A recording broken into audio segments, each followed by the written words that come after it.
మొన్నటి ఉపరాష్ట్రపతి ఉప ఎన్నికల్లో గెలుపు విషయంలో ఇండియా కూటమికి పెద్దగా ఆశలు లేవు. కాకపోతే ఏకపక్షం కాకుండా పోటీ ఇవ్వాలనేదే ఆ కూటమి అసలు ఉద్దేశం. అందువల్లే బరిలో దిగగానే నేతల అభిప్రాయానికి రాహుల్ తల ఊపాడు. ఇది సహజంగానే గులాబీ పార్టీకి నచ్చదు కాబట్టి ఓటింగ్ కు దూరంగా ఉంది. 2024 పార్లమెంట్ ఎన్నికల్లో 0 సీట్లు వచ్చినప్పటికీ రాజ్యసభ ప్రకారం 4 ఓట్లు గులాబీ పార్టీకి ఉన్నాయి. కాకపోతే ఓటింగ్ కు దూరంగా ఉండి పరోక్షంగా ఎన్డీఏ కూటమికి సపోర్ట్ చేసింది. మరోవైపు సుదర్శన్ రెడ్డి మీద అమిత్ షా చేసిన ఆరోపణలు ఒక్కసారిగా జాతీయ స్థాయిలో ప్రచారానికి నోచుకున్నాయి. దీనికి తోడు సుదర్శన్ రెడ్డి సెల్వజూడం మీద తాను ఇచ్చిన తీర్పును మరోసారి విలేకరుల సమావేశంలో ప్రస్తావించారు. తద్వారా నక్సలైట్లకు ఇండియా కూటమి పాజిటివ్ అనే సంకేతాన్ని బలంగా తీసుకెళ్లారు. అయితే ఇది కొంతమందికి కమ్యూనిస్టులకు, మరికొంతమందికి నచ్చవచ్చు గాని అంతిమంగా ఓట్లను కురిపించే మంత్రంగా మాత్రం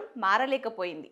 ఇటు రాజ్యసభలో ఇటు పార్లమెంట్లో ఎన్డీఏకు బలం ఉంది కాబట్టి రాధాకృష్ణన్ గెలుపు సాలేర్ల మీద నడకలా సాగింది. కానీ ఇక్కడే ఇండియా కూటమి పప్పులో కాలు వేసింది. రాధాకృష్ణన్ గెలుపు తర్వాత లెక్కించిన ఓట్లలో ఈ విషయం బయటపడింది. వివిధ రాష్ట్రాలలో జరిగిన ప్రచారంలో ఇండియా కూటమి అభ్యర్థి సుదర్శన్ రెడ్డి కీలక వ్యాఖ్యలు చేశారు. ఇందులో ప్రధానమైనది ఆత్మ ప్రబోధానుసారం ఓటు వేయాలని ఓటర్లకు ఆయన ఇచ్చిన పిలుపు. ఆ పిలుపు ఆయన విజయానికి కాకుండా ఎన్డీఏ అభ్యర్థి బలాన్ని మరింత పెంచింది. రాధాకృష్ణన్ కు 19 ఓట్లు అదనంగా పడ్డాయి. అంతేకాదు 15 ఓట్లు చెల్లలేదు కూడా. ఇదే విషయాన్ని ఓట్ల లెక్కింపు తర్వాత ఇండియా కూటమి అభ్యర్థి సుదర్శన్ రెడ్డి బయటపెట్టారు. వాస్తవానికి పార్లమెంట్, రాజ్యసభ కలిపి సభ్యులకు మొత్తం 786 ఓట్లు ఉన్నాయి. ఇందులో భారత రాష్ట్ర సమితి ఓటింగ్ లో పాల్గొనలేదు కాబట్టి 782 మంది అభ్యర్థులు మాత్రమే ఓటింగ్ లో పాల్గొన్నారు. నిబంధనల ప్రకారం 394 ఓట్లు వచ్చిన వారు